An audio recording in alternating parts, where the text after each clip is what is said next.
चला तर आता आपण होममेड बिस्किट बनवू। तर इंस्टाग्रामवर मला बऱ्याचशा रील्स येत होत्या बिस्किटच्या वगैरे, तर म्हणलं चला आपण पण बनवून बघू। आता तसं माझं यूट्यूब चॅनल जेव्हा चालू होतं ना, तेव्हा मी उस्मानी बिस्किट बनवले होते। त्यासाठी बराचसा वेळ लागतो, म्हणून म्हणलं तुमच्यासोबत हा झटपट होणारी बिस्किटची रेसिपी शेअर करते।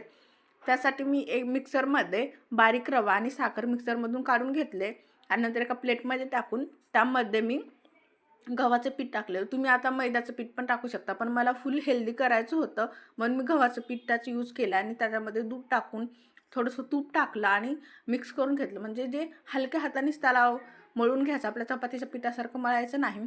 आणि आपली जी तळाची जाळी असते ना, त्याने ह्याला डिझाईन पाडून घेतले गुड्डे बिस्किट सारखीच सेम।